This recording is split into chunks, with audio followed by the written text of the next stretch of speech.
اعوذ باللہ من الشیطان الرجیم بسم اللہ الرحمن الرحیم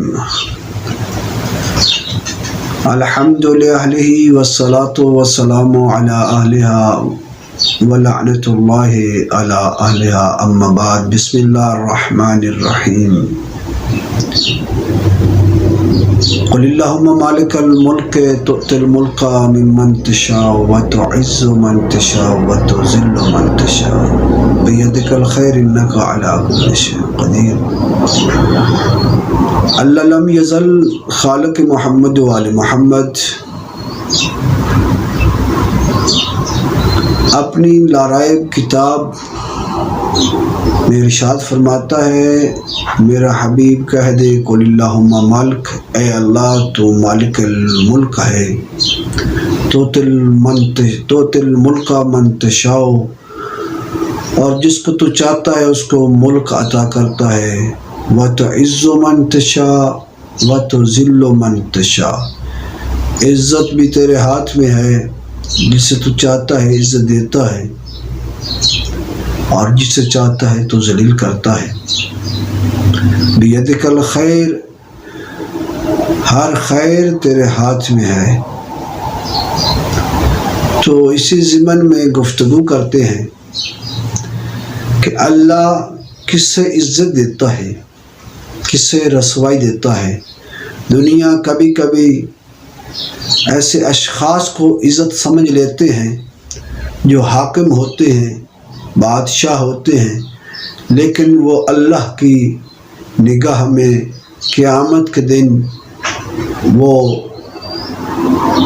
ذلیل ہوں گے، رسوا ہوں گے۔ عزت وہ ہے جو آخرت میں ہو۔ تو اسی ضمن میں ایک دفعہ رحمت للعالمین حتیٰ کہ انبیاء کے درمیان میں اللہ نے بعض کو بعض پر فضیلت دی ہے، تو ملائکہ میں سے بھی اللہ نے 4 ملائکہ جن کو فضیلت یہ دی ہے کہ ان کو سردار بنایا ہے، ان میں جبرائیل علیہ السلام، اسرافیل علیہ السلام، عزرائیل اور میکائیل علیہ السلام۔ یہ 4 ملائکہ ہیں جو میکائیل، اسرافیل، عزرائیل اور جناب جبرائیل، ان کے مختلف امور ہیں، مختلف کام ہیں، وہ اپنے کاموں کو انجام دیتے ہیں۔ ایک روز جبرائیل اور اسرافیل ایک دوسرے کے سامنے ہوئے تو اسرافیل نے ایک جملہ کہا جسے ابو ذر نے رحمت للعالمین سے، جو بغیر وحی کے کلام نہیں کرتے، ان سے نقل کرتے ہوئے فرماتے ہیں، افتخر اسرافیل علی جبرائیل فقال انا خیر منک، فقال جبرائیل علیہ السلام لما انت خیر منی۔ ایک روز اسرافیل نے جبرائیل سے کہا کہ میں آپ سے بہتر ہوں، اپنا فخریہ انداز میں گفتگو کرتے ہوئے بیان کیا کہ میں آپ سے بہتر ہوں۔ تو جبرائیل نے فوراً جواب میں کہا کہ آپ مجھ سے کیسے بہتر ہیں؟ فقال لأنی صاحب الثمانیہ، کیونکہ جو آسمان پر 8 فرشتے ہیں، جو عرش کو اٹھائے ہوئے ہیں، حملۃ العرش ہیں، ان کا مالک، سردار، وہ میرے امر کے تحت ہیں۔ پہلی تو وجہ یہ ہے، پھر آگے کہا کہ فقط یہی نہیں ہے، پھر فرماتے ہیں انا صاحب النفخۃ فی الصور، جو صورت میں جو سور پھونکا جائے گا وہ اللہ میرے ہی ذریعے سور کو پھونکا جائے گا کہ اس کا مالک میں ہوں۔ پھر فرمایا انا اقرب الملائکہ الی اللہ تعالی، فرشتوں میں سے سب سے قریب ترین جو فرشتہ ہے وہ میں ہوں، کیونکہ میں عرش کے جو جنہوں نے عرش کو اٹھایا ہوا ہے وہ میرے متحد ہے، میں ان سے سب سے بہتر ہوں۔ فقال له جبرائیل، تو جبرائیل نے بھی اسے کہا جواب دیتے ہوئے کہا فانا خیر منک، اس نے کہا تم مجھ سے کیسے بہتر ہو کہ میں تم سے بہتر ہوں۔ فبماذا خیر منی، تو اسرافیل نے فوراً کہا تم کس وجہ سے مجھ سے بہتر ہو؟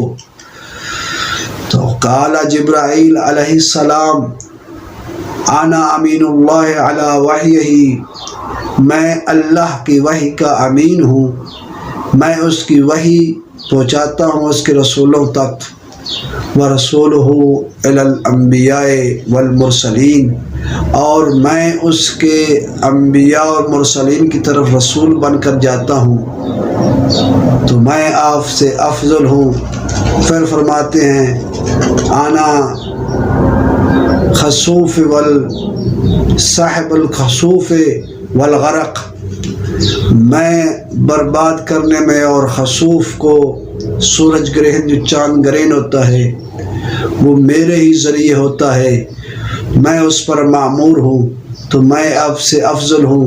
پھر فرماتے ہیں ما اہلک اللہ امت من الامم، اللہ نے کسی امت کو، کسی قوم و قبیلے کو جو کائنات میں آباد ہے، ان میں سے کسی ایک قوم کو بھی اللہ نے ہلاک نہیں کیا الا علی یدی، لیکن اس کو میرے ہاتھ سے ہلاک کیا ہے۔ تو فوراً ہی جب ان کا یہ افتخار بڑھنے لگا، آپس میں جھگڑا شروع ہو گیا، تو وہ اللہ کی بارگاہ میں پہنچتے ہیں، بار اللہ تو بتا میں افضل ہوں یا اسرافیل افضل ہے؟ اسرافیل کہتا ہے بار اللہ تو بتا میں افضل ہوں یا جبرائیل افضل ہے؟ تو اللہ کی وحی آتی ہے ان کی طرف انا اسکتا، کہ وہ فرماتا ہے تم دونوں خاموش ہو جاؤ۔ فوعزتی وجلالی انی خلقت من ہوا خیرکما، مجھے اپنی عزت و جلال کی قسم ہے میں نے ایک ایسے شخص کو پیدا کیا ہے جو تم دونوں سے بہتر ہے۔ تو فوراً ہی جبرائیل اور اسرافیل جو ہیں وہ اللہ کی بارگاہ میں سوال کرتے ہیں بار الہ تو نے کوئی ہم سے بہتر بھی پیدا کیا ہے جبکہ تو نے ہم کو نور سے خلق کیا ہے؟ تو اللہ کی وحی آتی ہے ہاں میں نے آپ سے بہتر خلق کیا ہے۔ تو کہتا ہے جبرائیل اور اسرافیل دونوں کہتے ہیں بار الہ وہ کون ہے کہ جو ہم سے بہتر ہے جس کو تو نے خلق کیا ہے؟ تو فآ اللہ الی حجب القدرہ، تو اللہ جو ہے اپنے جو قدرت کے حجاب ہیں ان کو وحی کرتا ہے انکشفی، آپ پیچھے ہٹ جاؤ، ظاہر کرو۔ تو انکشفت جو قدرت کے حجاب ہوتے ہیں جب ہٹتے ہیں تو اسرافیل و جبرائیل دیکھتے ہیں مکتوب علی ساق العرش، عرش کے ایک کونے پر جو مالک ہے ان فرشتوں کا جو اٹھائے ہوئے ہے، لیکن جب تک اللہ نے نہیں چاہا وہ اس قدرت کے ساتھ، اللہ کی قدرت کے باوجود، اللہ کی قدرت کا ہونے کا کرشمہ یہ ہے کہ جب وہ فرشتہ حامل ہے جو وہ 8 فرشتے جو ہیں جنہوں نے اس عرش کو اٹھایا ہوا ہے، جب تک اللہ نے اپنی عبارت لکھی ہوئی محمد و آل محمد کی منزلت اس پر ظاہر نہیں کی، وہ دیکھ نہیں سکے۔ جو اپنے آپ کا دعویٰ کر رہا ہے کہ میں اللہ کی وحی کا امین ہوں، جو دعویٰ کر رہا ہے کہ میں اللہ کا رسول بن کر جاتا ہوں، انبیاء و مرسلین پر دنیا کو غرق کرنے والا میں ہوں، چاند گرہن میرے ذریعے آتا ہے، سورج گرہن میرے ساتھ ہی لگتا ہے، میرے حکم سے لگتا ہے، تو دنیا کی جسے بھی ہلاک کرتا ہوں میں کرتا ہوں۔ لیکن اللہ نے جب تک اپنی قدرت کو حکم نہیں دیا وہ بھی ان پر کوئی عبادت ظاہر نہیں ہوئی۔ تو جب قدرت کی پردے ہٹے تو کیا نکلتا ہے؟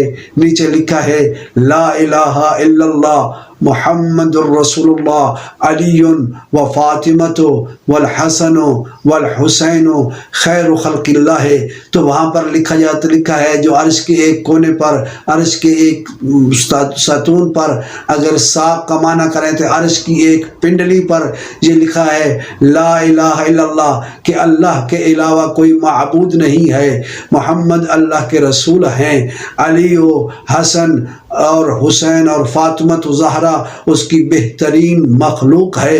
جب انہوں نے دیکھا تو جبرائیل فوراً اپنے افتخار کو بھول کر انکساری میں آ جاتا ہے، تو آواز آتا ہے یا ربی اسألک بحقہم علیک، بار الہ تجھے ان کا واسطہ ہے جن کو تو نے ہم سے بہتر خلق کیا ہے، تجعلنی من خادمہم، بار الہ تو مجھے ان کا نوکر، ان کا خادم اور ان کا غلام بنا دے۔ فقال اللہ تعالی فعلت، میں نے تجھے بنا دیا۔ تو رحمت اللہ عالمین نے فرمایا تو پھر ہوا کیا، جبرائیل من اہل البیت، تو جبرائیل ہم اہل بیت میں ہو گیا، لأنہ لخادمنا، کیونکہ وہ ہمارا خادم ہے۔ جو ہمارا خادم ہوتا ہے ہم اسے فقط خادم نہیں سمجھتے، ہم اسے اپنا نوکر نہیں سمجھتے، بلکہ ہم اسے یہ سند دیتے ہیں منا اہل البیت۔ جب ان محمد مصطفیٰ نے فرمایا کہ جب ہم نے منا اہل البیت بنایا تو اللہ نے کہا باقی ملائکہ یہ جو تین ہیں یہ باقی اپنے فرشتوں جو ان کے متحد ہیں ان پر سردار ہیں۔ جبرائیل محمد وآل محمد کے خادم ہونے کی وجہ سے میں نے تمام ملائکہ پر اس کو سرداری دے دی، تو یہ بن گیا سید الملائکہ۔ والحمد للہ رب العالمین۔ اور یہ آخر میں دعا ہے، بار الہ ہمیں بھی محمد وآل محمد کے مذہب کا، محمد وآل محمد کا خادم بننے کی توفیق عطا فرما، اور ہمیں مومنین میں، دوستان میں مذہب اہل بیت کو نشر و اشاعت کرنے کی توفیق عطا فرما۔ والحمد للہ رب العالمین۔